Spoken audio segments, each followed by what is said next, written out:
Please welcome the director of Blackfish, Gabriela Cowperthwaite.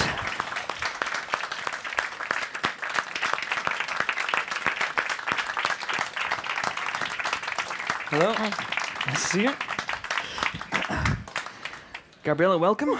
Now for the Thanks people... for having me. Oh, indeed. Well, we've obviously seen the trailer, but can you put into context for people, what is Blackfish?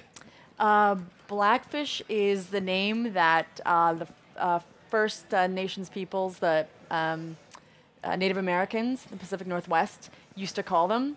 Old-time fishermen used to call them that as well. So, Okay. yeah, they were never meant to be. It's sort of the lore behind that name is that they were never meant to be captured, and they were never meant to be harmed. Okay. Was that always a title when you embarked upon this project? Or did it come I up? started reading a book called A Whale Called Killer, and it featured some, old, timey kind of fisherman types, and they said, "Hey, we see a pot of blackfish in the distance," and at that moment, I was like, "That's my title." Fair enough. And how did you find the story for this? What was your inspiration to make this documentary? It's hard to say that this is inspiration because it feels sort of terrible to say that, but it was the death of Don Brancho was kind of confounded me, terrified me, and it just, I think, sort of gave me the gigantic question that I sort of had to answer, and that is, why did a top SeaWorld trainer come to be killed by a killer whale? But still, when you have that question in your head, to actually go ahead and then start making a documentary, how difficult was that? Because you have to draw upon a lot of materials. There's a lot of archive footage in the film, which is often horrifying. How did you go about doing that? Was it a bit of detective work on your part, finding these hidden tapes and talking to people? Yeah, I mean, I was lucky enough to stumble upon an article called Killer in the Pool by Tim Zimmerman. He wrote for Outside Magazine. Yes. That was just, to me, a pretty incredible, it had information in there that I had never, I didn't know existed. I didn't know that they were captured, where they were captured from. I sort of didn't know how whales got into these marine parks in the first place. So I think from that moment, I sort of had, I contacted him, spoke to him a bit, and we started kind of going, I started contacting some of his resources from that, and sort of, I think the moment that I knew it could be a film was when I sort of found out that there were former SeaWorld trainers who were willing to talk. That's when I knew I had a film, because I knew I needed apostles, is what I call them. Yes. Messengers from the other side. Indeed. To be able to sort of deliver the message. Okay. Right. And we actually have a clip. We have a few clips from the film, and the first one actually features a few of those ex-trainers. Let's take a look at the clip. It's a fascinating clip because you talked about apostles, and the film comes down, I'd say, fairly strongly on the side of anti-captivity. And but at the same time, that gentleman there, the last ex-trainer, believes that killer whales should or can be kept in captivity with relatively little consequences if they're treated correctly. Was it important for you to have balance as well in the people you spoke to for this? Yeah, I think with that clip in particular, I thought I knew I had to start the movie from this sort of bright-eyed vision and notion of SeaWorld that we all have growing up as kids, and the lovable, Shamu icon. Yeah. And this also kind of burning desire. I don't come from any animal activism. Yes. I'm sort of a mother who took her kids to SeaWorld. I'm a documentary filmmaker, but I took my kids to SeaWorld in San Diego, and so I needed to start the film there with the idea that SeaWorld is this, on every parent's bucket list of, where you take your kids. And, Yeah. and there's a reason for that, and so I kind of wanted to start up here with the dream that the trainers had, because for a lot of them it was a lifelong dream to sort of train killer whales. And that from that moment, I kind of wanted them to follow their trajectory for the storyline. So I had to start at the top, and start with the dream. And start with some of the sort of maybe more positive, positive sort of lives that they envisioned having. Yeah. When they started working there. And then, I guess, sort of peel back the onion from that moment on. And did you, in terms of your research, did you actually at any point have first-hand experience of killer whales? I mean, there are scenes of them in the wild, there are scenes of them in captivity at SeaWorld and other places. Did you actually go and experience that yourself? I did go to SeaWorld, and we filmed a bit there, and then and I saw them in the wild. So I saw both. Yeah. You know, and having been to SeaWorld before, I obviously had that experience. But yeah, from quite a different lens after embarking on working on the film. I can imagine. What's that experience like when you see them up close, especially in the wild? Oh my gosh, they are they're enormous. It's very wild. So in nature, they kind of ignore you. They're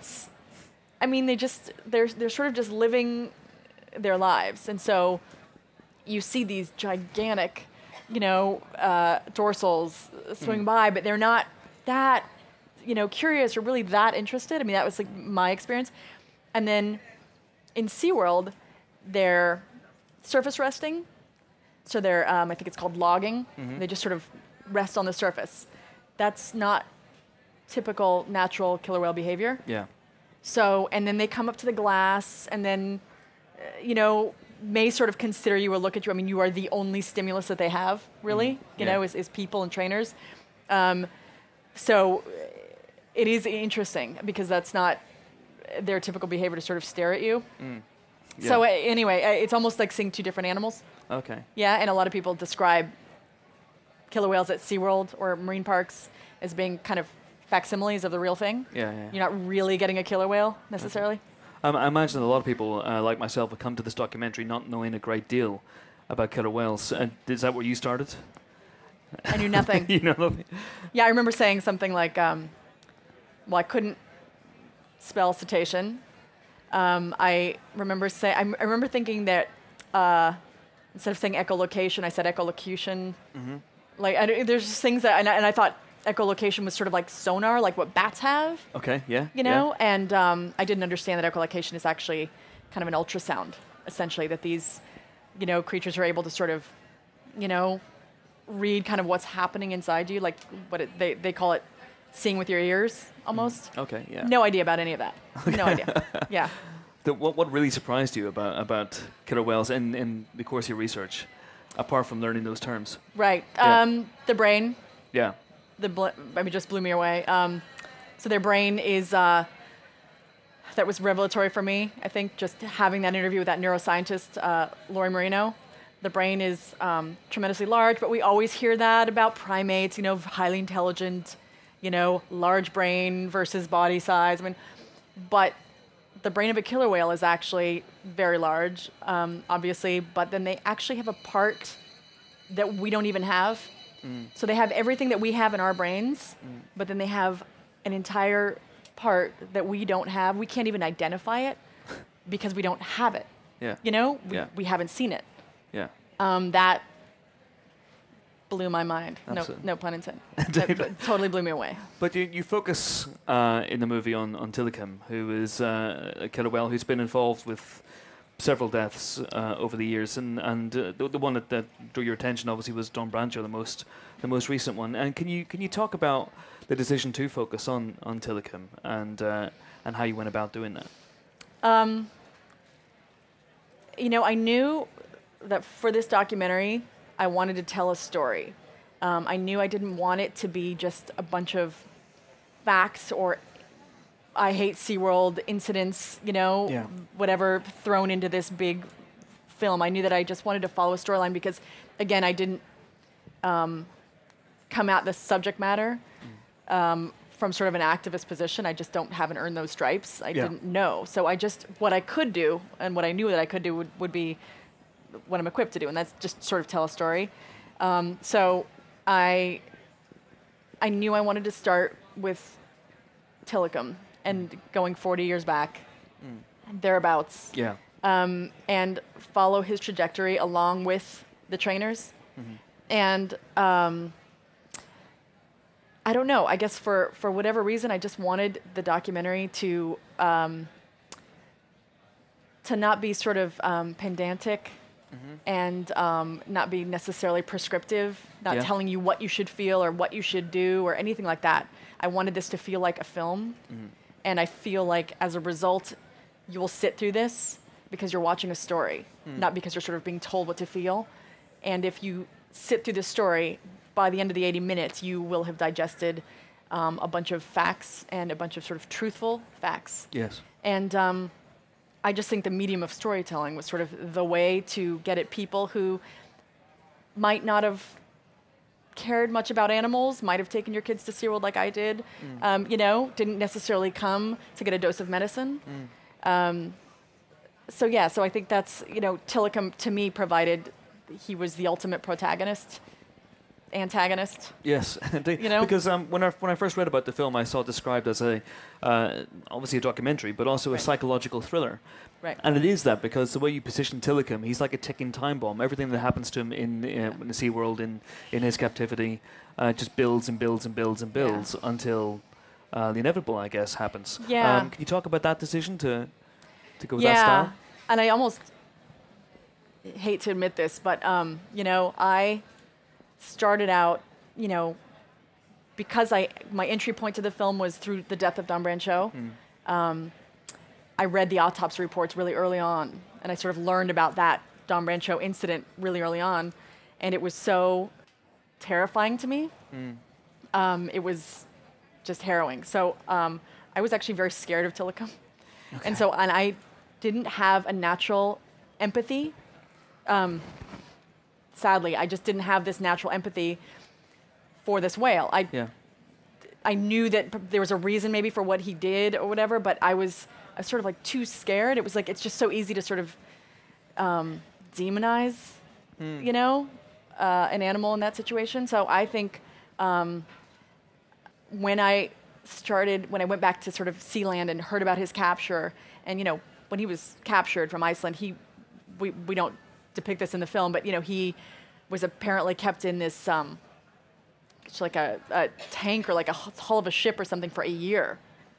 You know, this is essentially a toddler, right? Taken from his family, was kept there with no stimulation and then brought to Sealand of the Pacific. So he was sort of already damaged, you can imagine, maybe psychologically, or at least he was traumatized. So anyway, I had to go back that far to really understand and to sort of feel him as a, you know, a being, and in order to empathize. So I feel like it was almost me needing to do that, as much as you know, part of the storytelling. Yeah. Did you get to see Tilikum? Did you get to meet him? I did, and SeaWorld Orlando, he's still there performing, and he came out and did the big splash, and got everybody wet, and then got up on the slide out and did his bow. He is so enormous, and he is this impossible, beautiful bull. You know, he's huge. But after this bow and, you know, whatever, he just sort of does this slow swim, and that's it. I mean, some of the other whales are sort of doing other things. He doesn't seem to be doing anything else. He just does this, like, slow lap around the pool. Okay. Yeah. Doesn't look healthy. Oh, indeed. But going back to the detective story part of filmmaking for you as a documentary maker, like I said, there's an incredible amount of archive footage. You talked about finding the ex-SeaWorld employees. Did they then open gates to finding this footage, or how exactly did you go about getting it? A lot of it came from them.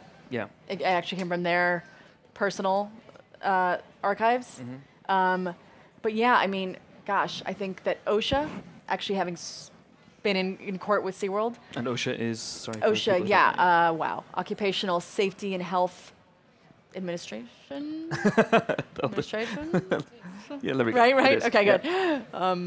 They, because of the court case, a lot of sort of exhibits or evidence came to sort of be, you know, public record or almost public record, and I was able to Freedom of Information Act, FOIA, for some of this footage. Okay. So the footage of Tilikum kind of being captured and being transported to SeaWorld, was that difficult to... That's archival from Lord knows. I don't even from that. We had so much archival footage from different places, from different times. But no, that did not come from OSHA or from the personal. That came from. I mean, you could find some of this stuff on the internet. Wow. I mean, a lot of it you pay for, some of it you have to fair use, but there is footage. I mean, this stuff has really been documented, and a lot of people say, "Oh, it's so great that you made this film," and I sort of feel like sometimes I just assembled what everybody else has done just in one place. I really don't feel like I did anything beyond that. Oh, it existed. These stories existed, and everybody, kind of in this kind of, animal activist role, they know all of this. And so a lot of times you just ask somebody, is there footage of Tilikum and this and that, or is there, footage from the Penn Cove captures, and people just sort of send you to the right places. So. Oh, amazing. Yeah. In fact, we have some footage of Tilikum now in this second clip, so let's take a look at that. It's a very harrowing and sometimes horrifying documentary. You absolutely don't hold back. There are sequences, not only do we see trainers being dragged under the water by killer whales, there's an astonishing sequence where one trainer actually has to extricate himself from the jaws of a killer whale, but you actually show killer whales attacking other killer whales, and there's a horrible sequence where we see one killer whale being killed. How important was it for you to show this stuff and not to hold back? And you're speaking about the killer whale. Yeah, the one that bleeds out. Yeah. That bleeds out or whatever. Yeah, he actually wasn't necessarily being killed. He was just sort of those are just rake marks from a whale just putting him into place, kind of. Yeah, that's interesting. I mean, I didn't. I just couldn't kind of hold back. I think once you just sort of know the truth, your directive is just to tell the truth. I mean, that's, I think that for so long we have just gotten such the polar opposite messaging from these marine parks, that they're happy and that the whales are happy and the trainers are safe and whatever. That's been the message for 40 years. Yeah. So I had a chance to sort of tell the truth, and it just, why sort of hold back when you finally are armed with, this footage and these stories. To me, it just felt like my mandate, kind of. Absolutely. Yeah. And at the end of the film, not to give too much away, but I know there's a subtitle that says SeaWorld repeatedly declined to be interviewed for this film. Right. Did you ever get any feedback from them? Did they try and stop this film in any way? What was the reaction? No, they didn't. They didn't.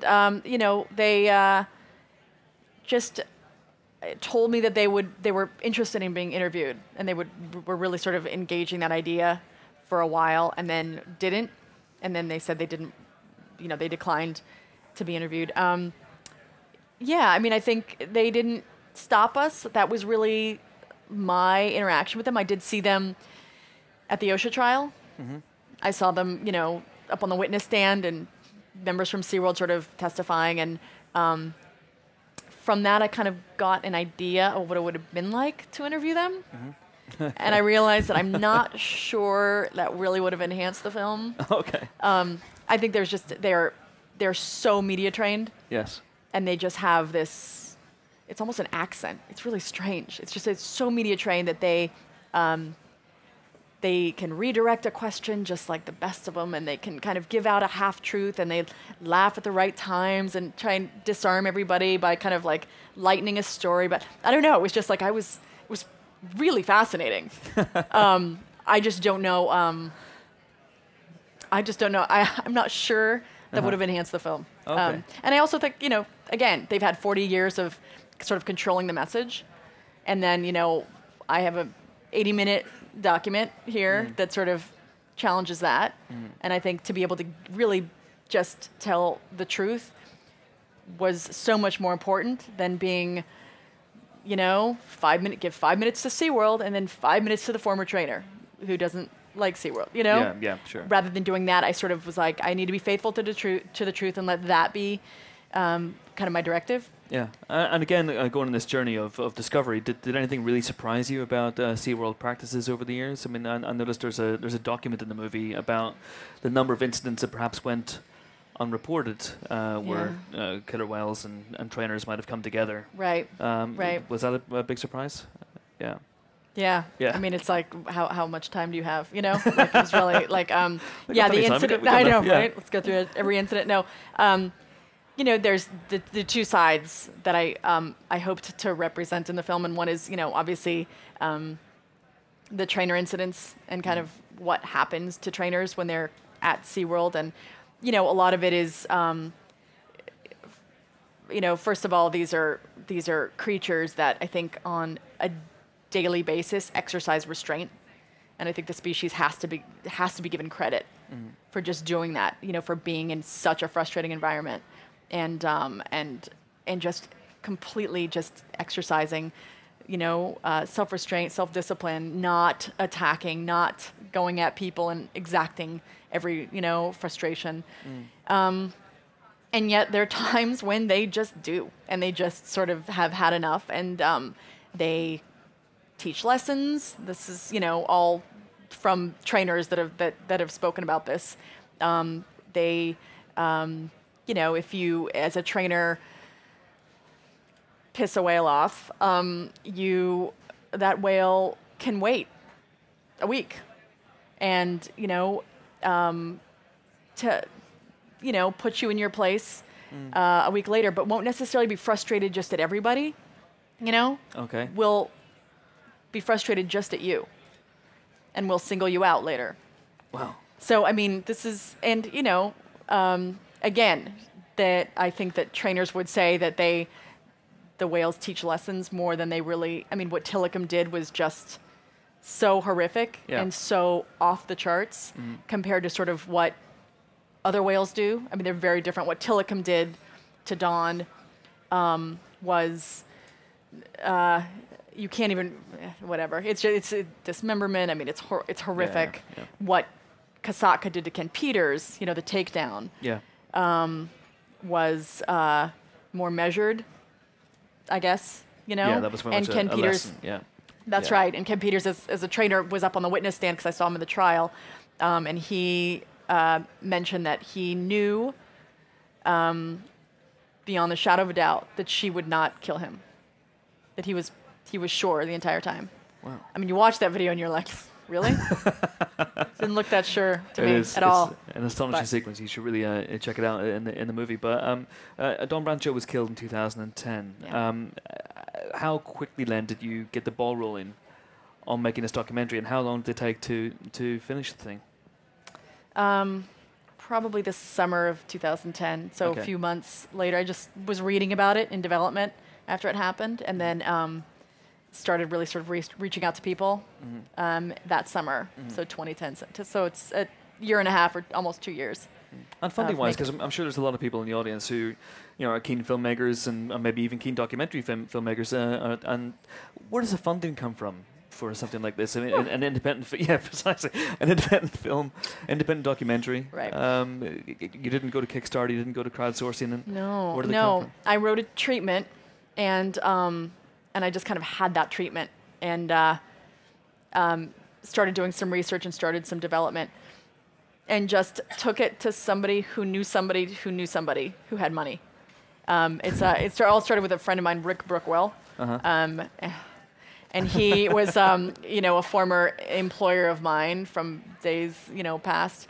But he knew someone who knew someone, and so we were able to get funding from two very generous people who had never made a film before, and I think saw maybe that a documentary would be a bit less than a feature film. Yes. And they came aboard. I think they read the treatment and thought, this is actually something that we want to know about as well. And so we kind of embarked on it from then on. And so in terms of the logistics of making a film like this, are you based in one place? Do you fly around the country going from interview to interview, or how does it work? You do. So I'm based in Los Angeles, and nobody lived in Los Angeles. So it was flights and trying to consolidate them, and a lot of frequent flyer miles, and you know, a lot of sleeping on floors and things like that. Yeah. Okay. We have one more clip from the film now. This is a more ominous clip now about a killer whale. There's been an accident involving a killer whale. Let's have a look. So clearly, Gabriela, you'd seen that that tape before you conducted those interviews. But did you sometimes do an interview with someone, and then maybe later go, well, there's this footage you have to see, and then you had to go back and interview them? How many times did you have to interview people, and did you discover new things along the way? I interviewed probably everybody once, and then twice for a shorter time. If there was something that I learned during the process, during the year and a half, that I had to sort of come back and get them to weigh in on. But most everything I got the first interview, the first go around. But there's footage like that. Yeah. Where I had seen it. It's interesting because you can actually see footage, and I saw that footage, but it's so grainy and happens so fast that you're like, oh, what a bummer. What a mistake. What a terrible mistake. Gosh, how horrible that this set of circumstances just came to be. But wow, that's nobody's fault. Then you just need people to sort of put it into context and contextualize it for you. So when the trainers would comment on that video, I'd be like, oh yeah, that video where he gets, that's terrible. They're like, well, no, he's, we're not sure because we're not in touch with him. But, was a paraplegic at least for a while. That, and people said that, the whale, again, their timing can be perfect. Yeah. They just sort of know what they're doing. So every trainer who watches that video, who I've spoken to, say whales do those things when they mean to do those things, and they do those things when they're, this is part of the frustration of captivity. Absolutely. Did anyone not want to take part that you approached? Besides SeaWorld? Yeah, indeed. I couldn't find a lot of people. I didn't get a lot of calls back from, all the trainers who had accidents, who I tried to get in touch with, I was not able to find them in most cases or hear back from them in most cases. So you can kind of do the math, really, what might have happened between A and B there. Yeah, okay. But, yeah. Okay. And then we got some time for some questions for Gabriela. If you have anything you want to ask her, please put your hand up. And yes, there's a lot of hands actually. We got a roving microphone going right round. So there's a lady here right in the front row. Hello. There we go. Hi, good evening, Gabriela. First of all, I wanted to thank you very much for having the guts to do this. Thank you. For many years, my name's Margot. I'm from the Marine Connection in the UK. And for many years, I worked with Rick O'Barry, and he was very much a song and a voice in the wilderness. But we've now got Jeff and, all the other people that are coming at it. But what I wanted to ask you is, did you, because SeaWorld, Blackstone are such a big corporation and they're so slick and they promote this razzmatazz that they don't want people to see behind, did you ever get the feeling that now, because of things like your documentary and books like Death at SeaWorld, did you get the feeling that they now feel there's nowhere to hide, they do have to be a bit more forthcoming? Or do you still think, because they're such big multinational company, they can just keep giving out the old bullshit that they are? Excuse me, but, did you ever feel that they are feeling slightly threatened by the fact that some of their ex-employees now have the guts to come out and talk to people like you? I don't know. The film will be released in July, and I think that's when they can really kind of decide whether or not they think it has, any potential to really, get people to not go through those turnstiles. So it's sort of yet to be determined, I think, how they will react. They've issued some statements in the press. I think they were at Sundance, and watched the film very early on. They definitely know we exist. But they've gone public. Their stocks have gone public. So, and one of the risk factors for not having gone public earlier one of them was Blackfish, another was the book Death at SeaWorld, the death of Don Brancheau. These were all sort of risk factors. So they're very aware of us, but I don't know. It's yet to be determined.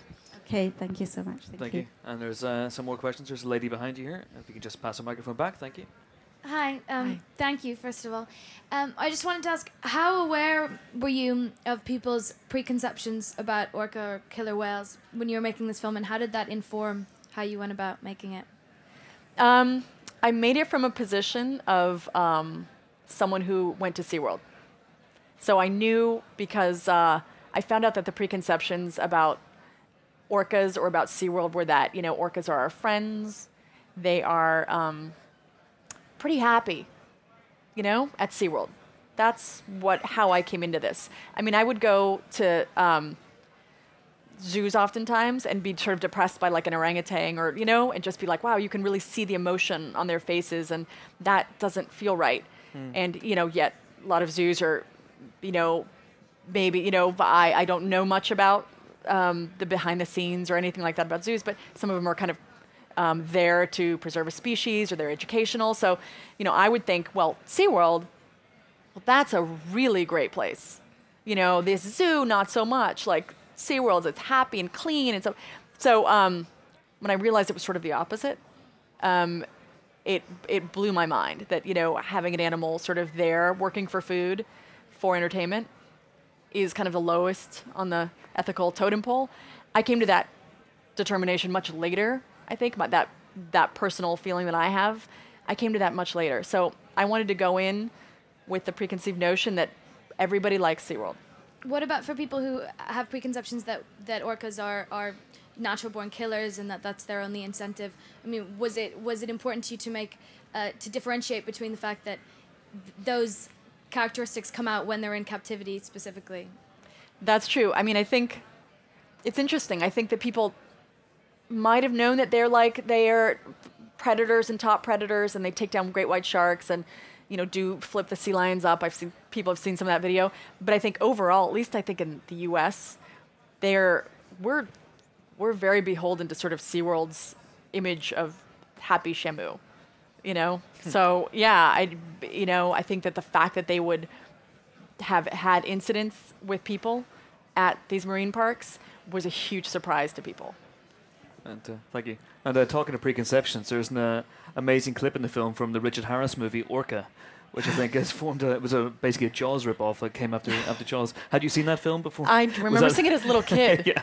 So basically, and just being like wrecked by it. Like it was so sad. I mean, actually, one of our trainers, Jeff Ventry, he thinks that the parallel to King Kong and Blackfish is really kind of dead on. Yeah. And I have to agree with that. Yeah. So. Anyway, indeed. Yes, we've got some more questions now. There's a lady here. Thank you. And we'll try and get you guys. Hi.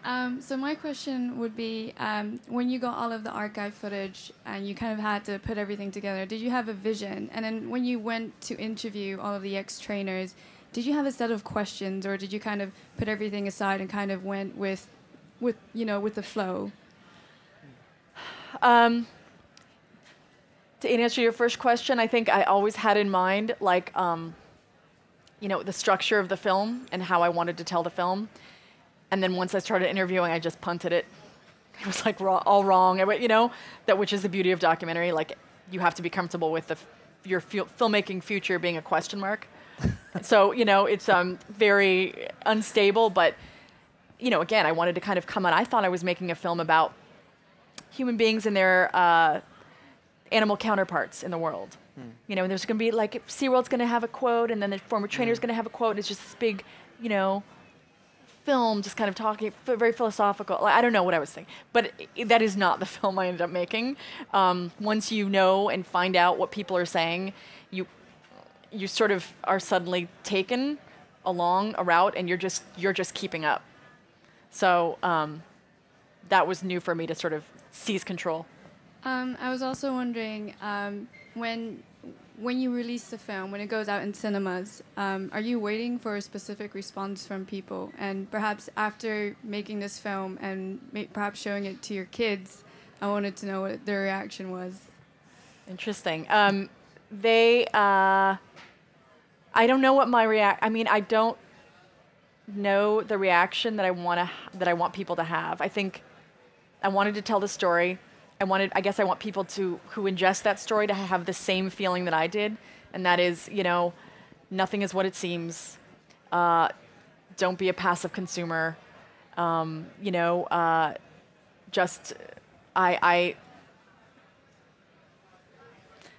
can say it. I just don't think, after my 2 years of making this film, going from not going from taking my kids to SeaWorld to where I am now, I don't think it's a wise place to spend your money. I hope people don't go. I mean, that's, not at all how I started this movie out, but I do think that there is a place for SeaWorld, given the resources that I have, and the financial resources that they have to be able to do rehab release, to be able to, they could educate. I know they have information that they've gathered, from all these years. They could, and there's cordoning off a cove, and doing soft releases and C-pen releases and all that stuff. So anyway, there's all this stuff that I've learned after having worked on this. But for me, honestly, I just hope people are affected. I call it ethical housekeeping. Like, I just hope this is just one more thing that people kind of can add to their, like, aha, here's how I'm not going to spend my next vacation. Just like have a conversation over a glass of wine with somebody. You don't need to call an 800 number or give money. I just, I set my standards pretty low for that, I think, only because I think people are really smart. And I think that I actually think when you arm them with the truth, they'll make the right decision for themselves and their families. So, yeah. Sorry, just one last question. Okay.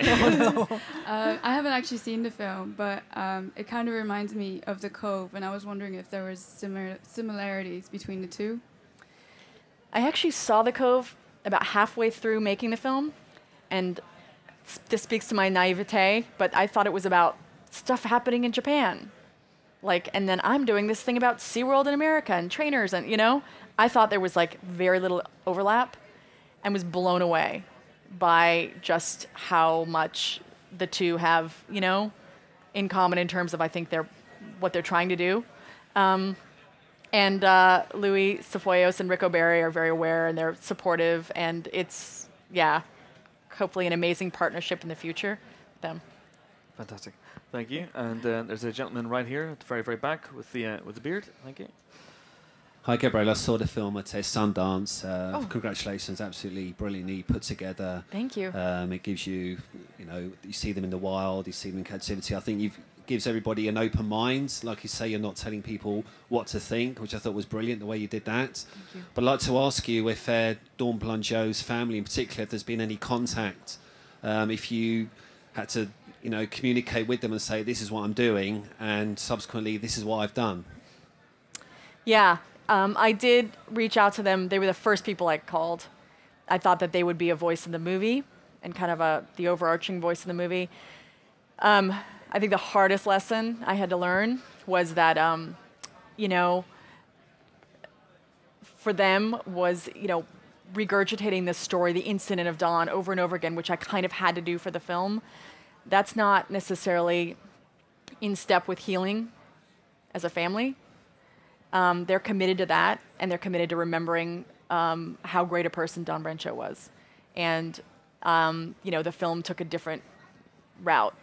So as much as I've given it to them, given them access to see it, I don't know that all of them have seen it.